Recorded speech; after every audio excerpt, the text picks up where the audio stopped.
Apa kata ahli tafsir tentang tiga ini? Untuk mengenal Allah, carilah yang dekat-dekat saja. Kenapa onta? Karena orang Arab begitu buka mata langsung yang dilihat onta. Maka ini disebut afala yanzuruna ilal ibili kaifa khuliqat. Mengapa mereka tidak melihat onta bagaimana diciptakan? Berpikir tentang onta, makhluk yang besar, bisa tidak minum sekian bulan, tenaga yang kuat, sangat patuh, padahal dia juga sangat brutal. Berpikir tentang langit, siapa yang menciptakan, berpikir tentang bumi, nanti puncaknya dia akan berkata, penggalian parit itu adalah strategi dari Salman. Dan Salman itu Al-Farisi, orang Persia. Orang Persia non-muslim nyembah api. Salman datang ke Nabi, ya Rasulullah, ya. Apakah datang ada Jibril bawa ayat strategi perang untuk ini? Kata Nabi, enggak ada. Di kampung kami kalau perang itu ya Rasulullah, kami gali parit besar. Makkah di sana, Madinah di sini. Supaya orang Makkah tidak bisa nyerang, kita gali parit yang kira-kira kuda tidak bisa ngelompat.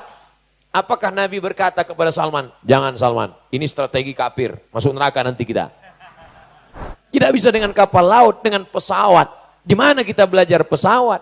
Oleh sebab itu orang Islam menggunakan akalnya, makanya dalam Islam diajarkan khairun nas anfa'uhum linnas. Orang yang paling baik adalah orang yang bermanfaat buat orang lain. Maka anak-anakku yang mau melanjutkan belajar pesawat ke Jerman, belajar kedokteran ke Barat, belajar mobil ke Jepang, silakan. Kalian pelajar, berguru kalian kepada Honda, Suzuki, Yamaha. Setelah pulang kalian buat yang lebih canggih lagi. Ini apa namanya? Parno.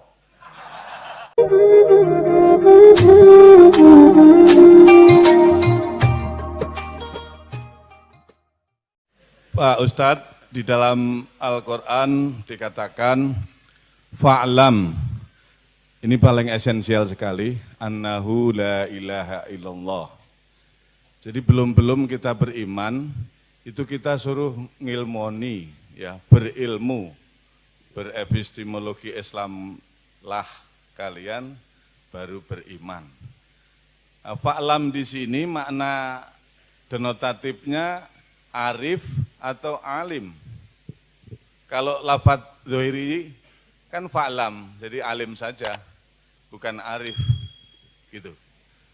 Kemudian yang kedua, apakah perlu ya Islam itu diparadokkan dengan ilmu pengetahuan, sehingga kita seminar pada siang hari ini harus diintegrasikan. Bukankah tadi uraian Ustadz banyak inherent ilmu pengetahuan itu ada di dalam sistemik Islam itu sendiri. Jadi Islam merupakan grup, ilmu pengetahuan anak grup. Bagaimana sebenarnya ini? Apakah betul-betul integrasi ini perlu? Atau sekedar wacana bahwa ini aplikasi saja, hendaknya mau mengatakan alumni UII nanti, mbok bahasa Jawa. Itu kalau ada kedokteran ya kedokterannya yang beda dengan kedokteran pada umumnya ya tahu Al-Quran gitulah. Seperti tadi ilmu obsgin dan lain sebagainya. Apakah itu saja agar UII ini aplikatif dan pembeda sehingga competitive advantage-nya, output-nya bisa menang, leading di masyarakat pemanfaat ilmu ini. Makasih. Baik, terima kasih Pak Yazid. Waalaikumsalam warahmatullahi wabarakatuh. Selanjutnya, monggo tadi, monggo silahkan yang kedua. Bisa berdiri, tolong berdiri agar suaranya, kalau agak sulit menyampaikan mic, tolong berdiri kemudian sebut suaranya. Kalau bisa diranting. Ya. Ya, singkat. Ya, Assalamualaikum warahmatullahi wabarakatuh. Waalaikumsalam. Terima kasih atas kesempatannya, yang terhormat Pak Rektor dan Pak Ustadz Abdul Somad. Saya ingin menanyakan, ini mungkin simpel aja dan langsung to the point. Menurut Pak Ustadz ada tips dan trik nggak untuk kami selaku mahasiswa untuk lebih kritis lagi dalam mengkaji ilmu pengetahuan yang luas? Terutama kan ilmu pengetahuan yang tersebar di dunia ini kan bukan Islam mayoritas, tapi berdasarkan dari teori-teori Barat. Maksudnya secara teori kita belajar tentang Barat, tapi secara praktikal kita umat Islam pasti mengaplikasinya dalam bentuk syariat. Nah, bagaimana cara kita lebih kritis lagi dalam mengkaji hal itu dan bagaimana sikap kita atau sikap diri kita terhadap hal tersebut? Terima kasih. Nama siapa tadi? Namanya Fahri. Fahri, iya. Oke. Mas dari Fahri. Yogyakarta. Oke. Baik, terima kasih. Selanjutnya monggo silakan berdiri. Mungkinkah diranting mic-nya? Ya, minta tolong.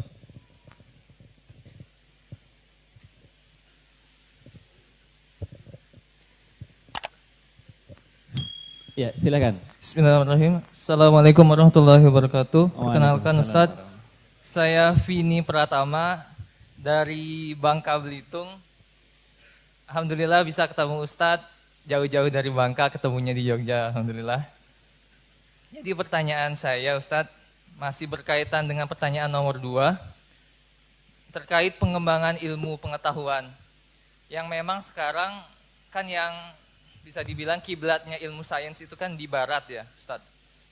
Terkait untuk pembelajaran, untuk mengeksplor lebih dalam, apakah untuk menggalinya lagi, referensi guru kita itu juga kita manfaatkan dari kiblat mereka, atau kita pelajari dari guru-guru Islam, atau ini agamanya Islam tapi agama secara sainsnya itu bagus Ustadz. Jadi gitu, terkait guru nanti, sebaiknya menurut Ustadz bagaimana? Ya, itu saja. Assalamualaikum warahmatullahi wabarakatuh. Waalaikumsalam warahmatullahi wabarakatuh. Baik, yang keempat ada yang baju putih. Ya, silakan berdiri. Ada yang bisa membantu mic di sana?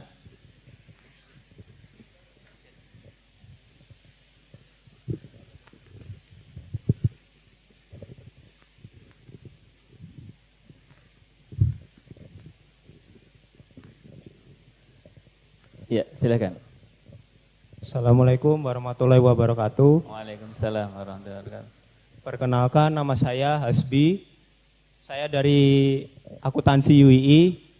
Mau nanya bagaimana sikap kita menanggapi pengaruh-pengaruh dari luar. Yang sekarang itu kita tahu bahwa dunia digital itu sudah sampai di kalangan pemuda. Dan yang kedua, bagaimana cara kita menanggapi hoax yang beredar di masyarakat. Terima kasih. Baik, terima kasih. Untuk awal ini 4 dulu ya. Jadi nanti kalau masih memungkinkan waktunya, kita akan tambahkan sampai maksimal pukul 3. Dipersilahkan kepada Ustadz Abdul Somad.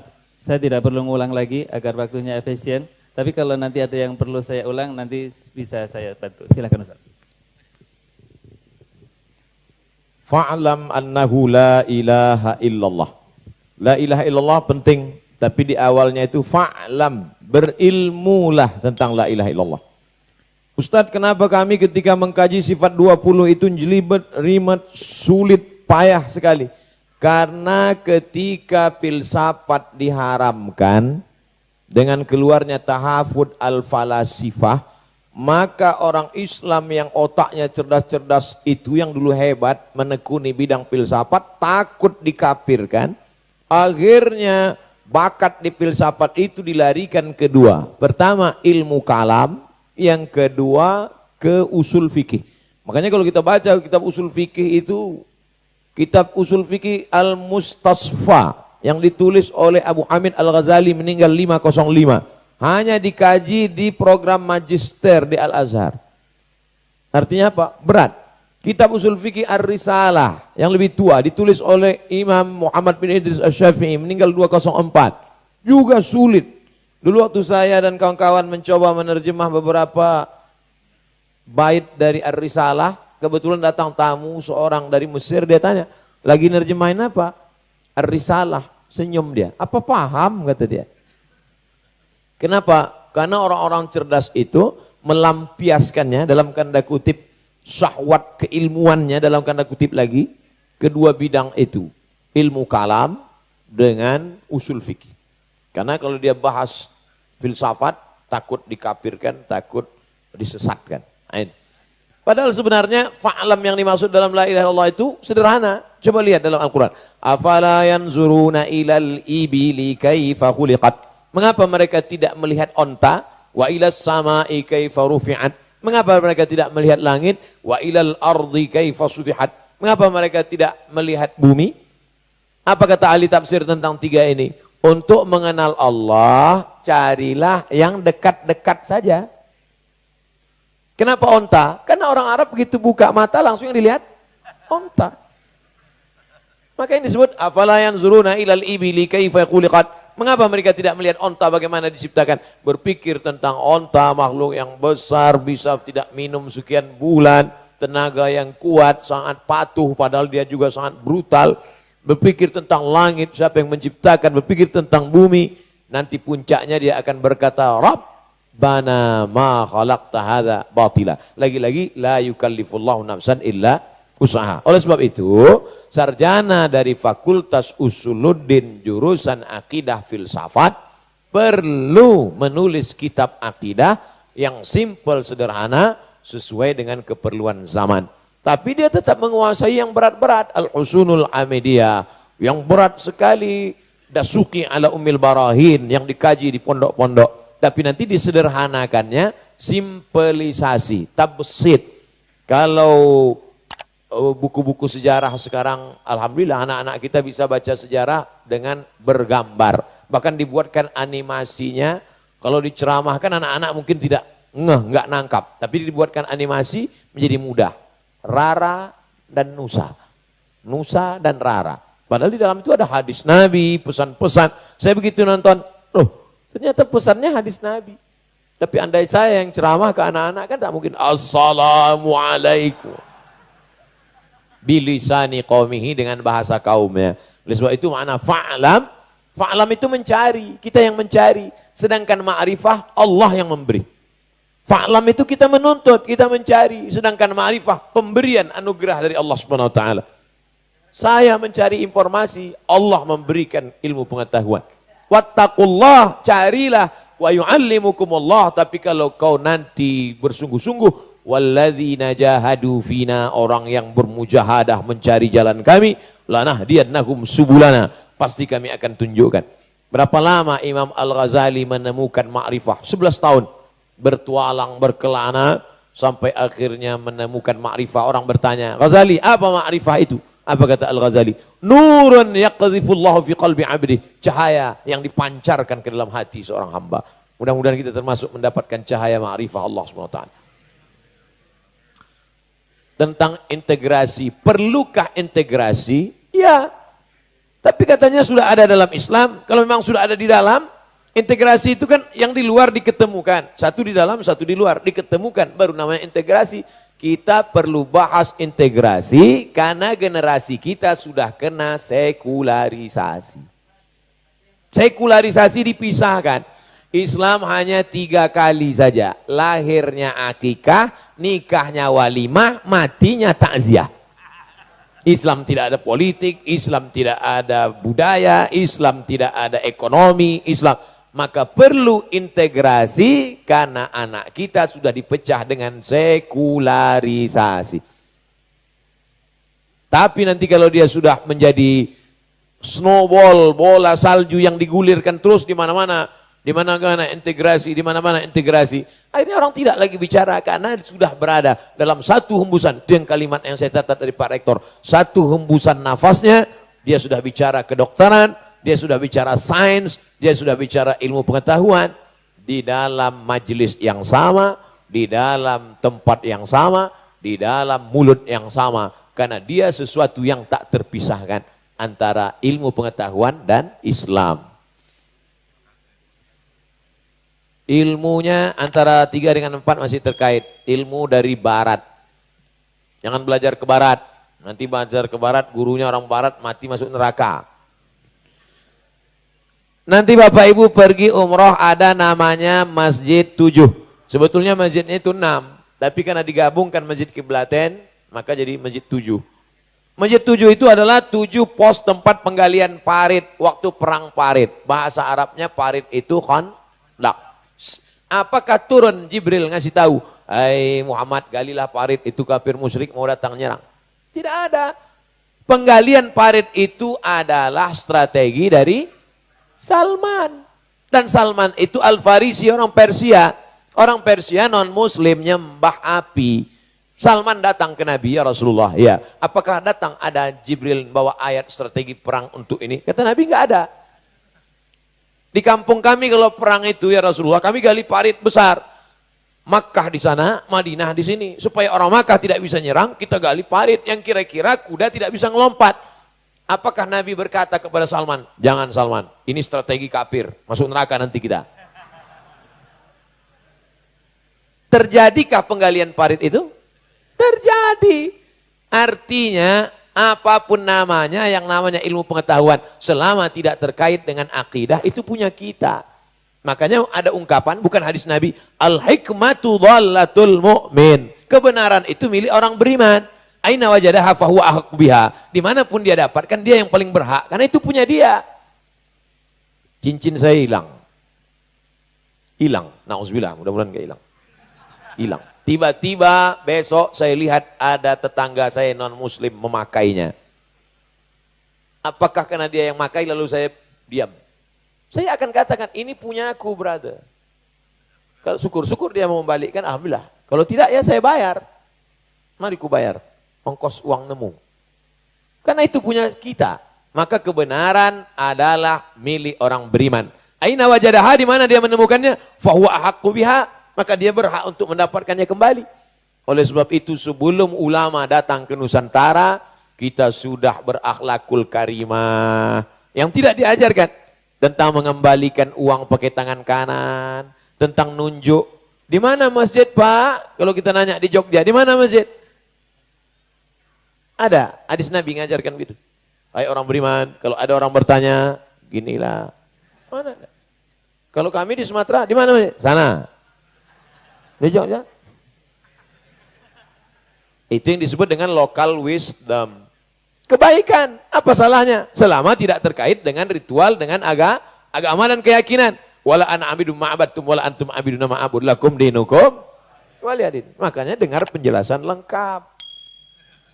Kalau enggak lengkap, kemarin saya naik motor. Oh, banyak yang membuli. Kenapa naik motor? Itu motor punya kafir. Astagfirullah, inilah enggak dengar sampai habis. Nah, ini tentang masalah ilmu-ilmu yang dari barat. Ketika pada masa Khalifah Abu Ja'far Al-Mansur, ingat baik-baik, Abu Ja'far Al-Mansur, maka dibuatlah lembaga bernama Darul Hikmah, Dar rumah, hikmah, rumah ilmu pengetahuan. Disusunlah tim penterjemah, dan yang diterjemahkan itu kitab-kitab berbahasa Yunani, Greek. Yunani waktu itu Islam apa non-Muslim? Non-Muslim, tidak Islam. Lalu buku kedokteran, buku fisika, buku matematika, buku diterjemahkan. Dan kemudian anak-anak umat Islam membaca dan lebih mengerti pula dari orang Yunani. Bisa menjelaskan penjelasan Sokrates, Demokritos, Aristoteles, Thales. Lebih canggih daripada orang Yunani asli. Apalagi bumi kita Nusantara. Semua yang sampai ke tempat kita ini kalau diolah oleh orang kita, sampai orang aslinya pun bingung. Martabak Mesir, saya nggak pernah ketemu di Mesir.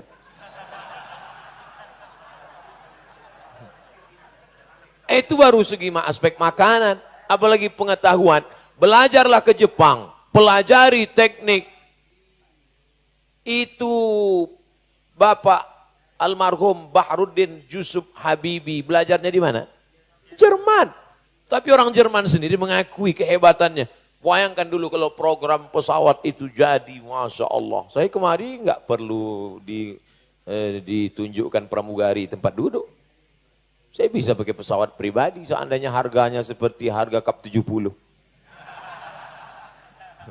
Karena cita-cita bangsa ini Presiden Soekarno dulu luar biasa. Menyatukan dari Nusantara.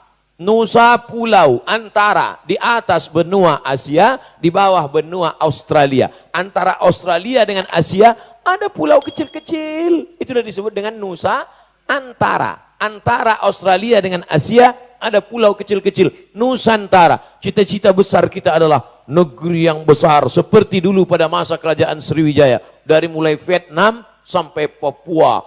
Nusantara. Oleh sebab itu, karena Nusantara ini tidak bisa ditempuh dengan mobil. Tidak bisa dengan kapal laut, dengan pesawat. Di mana kita belajar pesawat? Oleh sebab itu orang Islam menggunakan akalnya, menggunakan. Makanya dalam Islam diajarkan khairun nas anfa'uhum linnas. Orang yang paling baik adalah orang yang bermanfaat buat orang lain. Maka anak-anakku yang mau melanjutkan belajar pesawat ke Jerman, belajar kedokteran ke Barat, belajar mobil ke Jepang, silakan. Kalian pelajar, berguru kalian kepada Honda, Suzuki, Yamaha. Setelah pulang kalian buat yang lebih canggih lagi. Ini apa namanya? Parno. Nah, mohon maaf kalau kebetulan namanya sama. Artinya apa? Bisa, tapi tidak ada hubung kait dengan akidah, dengan keyakinan. Ini murni hubungan sosial, hubungan dunia. Bagaimana kami sebagai pemuda ini menyikapi sikap pengaruh luar yang luar biasa masuk ke dalam? Betul. Andai saya diminta lagi jadi mahasiswa semester 1 S1 saya tak tanggup. Godaan yang luar biasa. Zaman saya kuliah handphone nggak ada, internet nggak ada. Tahun 99 2000 baru kami mengenal warnet. Anak zaman sekarang Masya Allah tabarakallah. Oleh sebab itu di zaman 2019 ini masih ada anak muda yang dengar pengajian masih takut pada Allah. Inilah anak-anak muda penghuni surga insya Allah. Andai saya semuda kalian belum tentu setakwa kalian. Boleh jadi lebih sakau dari kalian. Oleh sebab itu ini anak-anak muda yang sudah lulus fit and proper test. Ibu-ibu yang berada di atas, lihat-lihatlah ke bawah kalau mau cari menantu. Sayang cuma nampak kepalanya aja. Artinya apa? Yang sekarang sudah berprestasi, pengajian, sholat berjamaah, bagus. Tapi jangan pernah puas, jangan euforia sesaat. Terus lanjutkan. Jangan pernah sendirian. Anak muda jangan pernah sendirian. Karena serigala hanya akan menerkam kambing yang sendirian. Maka berjamaahlah, buatlah komunitas. Macam-macam komunitas. Kamu dari komunitas mana? Jombloan fisabilillah. Mantap, kelihatan dari tatapan matanya. Jangan pernah sendirian. Setelah buat komunitas, ingat, setan, Sunan Tirmidzi, inna syaitan qad ya'isa an ya'mudahul musallun. Setan sudah putus asa menggoda orang sholat. Kalau setan sudah melihat anak muda sholat, dia tidak akan goda lagi supaya menyembah dia. Tapi walakin fit tahrish, ditanamkannya permusuhan. Makanya di antara komunitas remaja masjid, anak-anak muda, itu selalu ada gesekan-gesekan. Nah, ini harus antisipasi. Ini setan sudah mulai masuk. Makanya kalau ada teman mulai bisik, kawannya ini setan nih. Yang ketiga, jangan pernah berhenti amar ma'ruf nahi mungkar. Karena kita karena sudah aktivis, sudah itu dia, udah biarlah, udah sama-sama tahu aja, nggak apa-apa. Oh nggak bisa begitu. Kuntum khaira ummah, kalian umat terbaik ukhrijat linnas. Sifatnya ada 3. Ta'muruna bil ma'ruf wa tanhauna 'anil munkar wa tu'minuna billah. Kalau 3 ini dijaga insyaallah berkomunitas, antisipasi setan menyusup ke dalam dan kemudian tetap tegakkan amar ma'ruf nahi mungkar. InsyaAllah pemuda-pemuda kita akan selamat dari pengaruh-pengaruh luar yang luar biasa insyaAllah. Amin. Ya Rabbal Alamin. Itu saya kira dokter. Saya terserah pada moderator.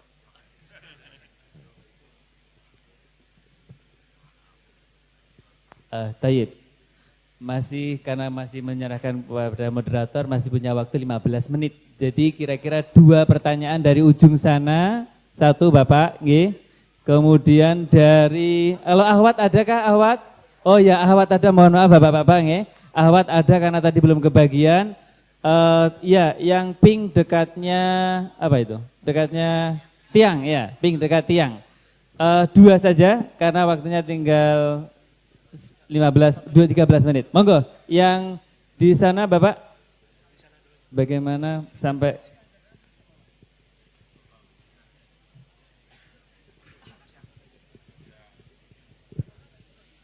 Yang Putri siap mic-nya ya?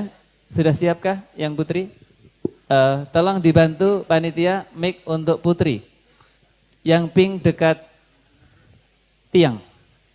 Monggo silakan Bapak, 2 menit setengah.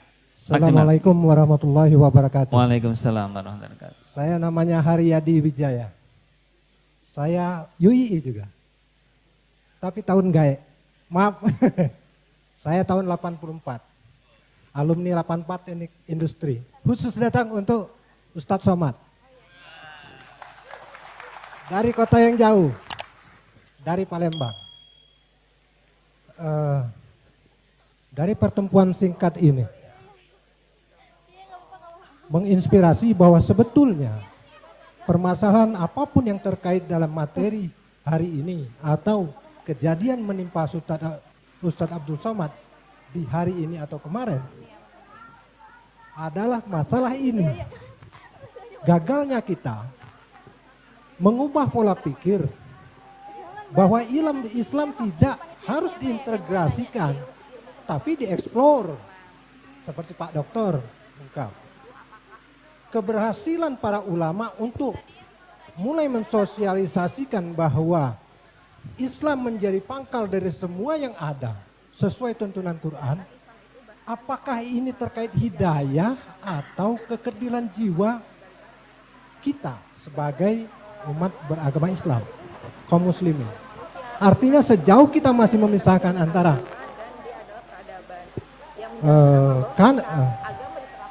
potensi Islam dan pengetahuan masih secara terpisah, kecuali saintis adalah cara berpikir untuk menyelesaikan pengetahuan itu sendiri. Kegagalan kita menafsir bahwa sebetulnya Islam dan pengetahuan itu adalah induk dan anak. Pertanyaan saya Pak Ustadz, apakah ini termasuk hidayah yang kita semua derita, bahwa ulama atau pemimpin belum tahu ini, atau karena kebodohan kita? Semoga Allah memberkahi Pak Rektor, Pak Dokter, dan memberi kesehatan kepada Ustaz Abdul Somad. Amin, amin, ya Rabbal Alamin. Agar senantiasa menggaunkan apa yang menjadi bahwa Islam, cara hidup Islam merupakan pangkal dari segalanya. Demikian, billahi taufik wal hidayah. Assalamualaikum warahmatullahi wabarakatuh. Waalaikumsalam wabarakatuh. Terima kasih. Monggo yang Ahwat tadi sudah dapat mic? Belum? Sudah. Oh. Yang mana? Yang Saya. Oh, yang di bawah.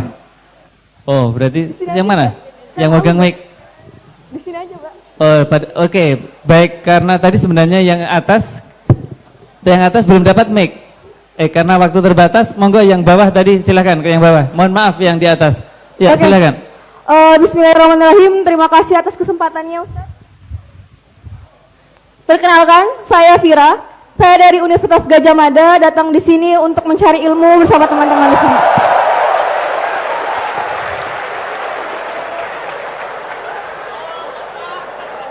Semoga tepuk tangan teman-teman juga disertakan kata takbir di hati. Saya Vira, seorang perempuan, dan ingin dengan kerendahan hati untuk mencari ilmu bersama Ustaz Abdul Somad dan juga bersama teman-teman perempuan yang lainnya. Saya dari Fakultas Psikologi UGM.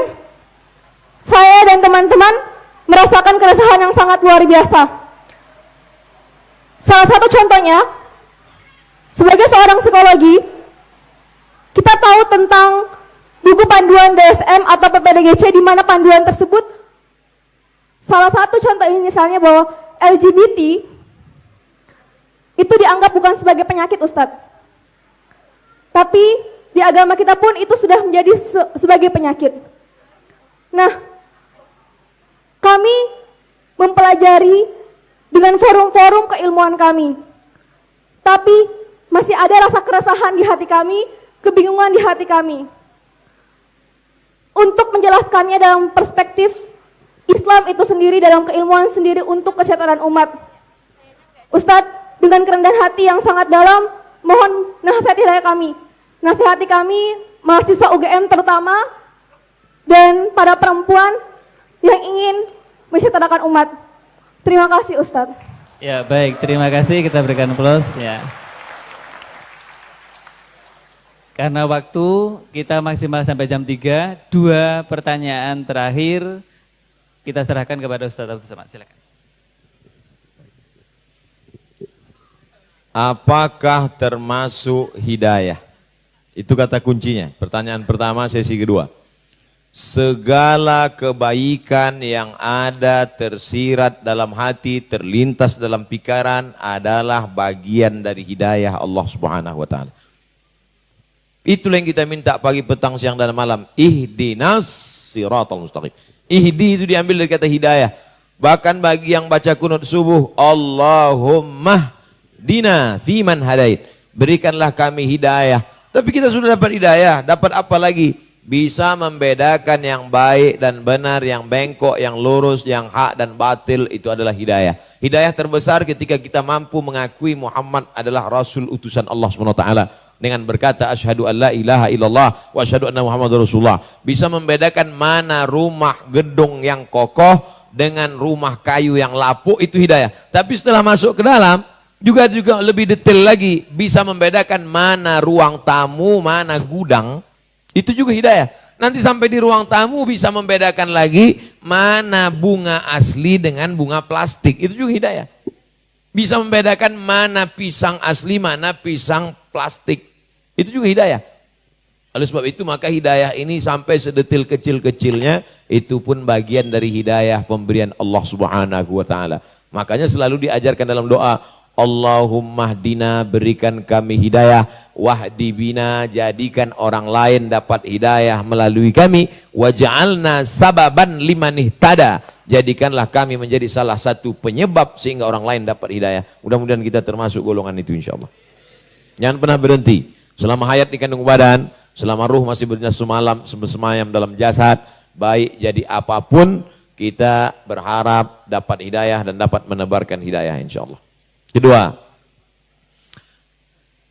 dilema. Mahasiswa-mahasiswi psikologi membaca Sigmund, membaca para pakar-pakar nabi-nabi dalam tanda kutip psikolog yang bertentangan dengan akidah. Apakah dia tinggalkan ini? Lalu datang seorang mahasiswa fakultas hukum ke saya. Ustaz Abdul Somad, saya sudah selesai S1. Terus rencana saya mau ngambil S1 lagi hukum Islam Ustaz. Karena saya mau membasuh, mau mensamak ini yang lama-lama ini. Ini yang saya pelajari ini hukum kafir nih Pak Ustaz. Saya tidak suruh dia, saya tidak marah dia, saya hanya cerita saja. Seandainya saya dikriminalisasi, seandainya saya kemudian difitnah, dan saya tidak mengerti hukum konvensional, siapa yang membela saya? Lalu kata dia, saya akan bela Ustaz. Kamu bisa bela saya, kenapa? Karena saya ngerti hukum ini. Orang mengertilah yang bisa membedakan mana hak mana batil.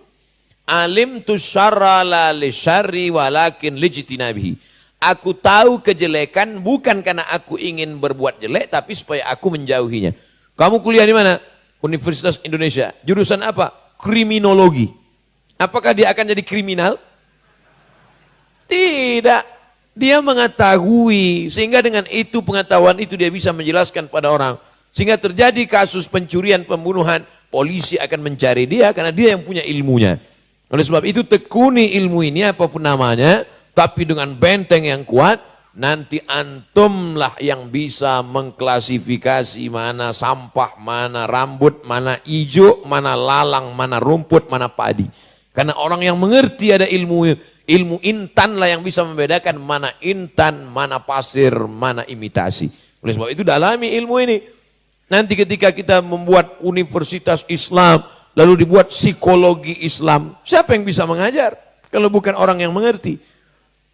Dari mana mungkin Imam Al-Ghazali bisa membantah filsafat wujudiyah, bisa membantah Syiah kalau dia tidak mengerti? Akhirnya Al-Ghazali menulis kitab Tahafud Al-Falasifah. Akhirnya Al-Ghazali menulis kitab berjudul lupa pula judulnya.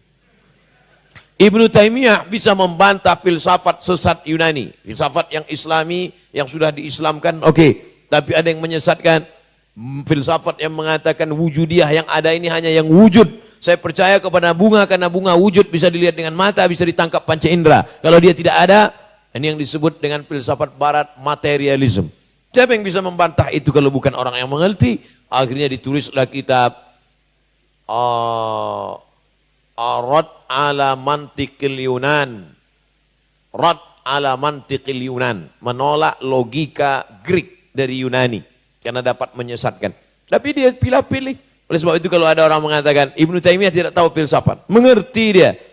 Imam Al-Ghazali tak mengerti filsafat. Mengerti. Setelah mengerti, paham, barulah bisa membantah, bisa meluruskan. Oleh sebab itu, fokus di fakultas masing-masing. Kuatkan kajian.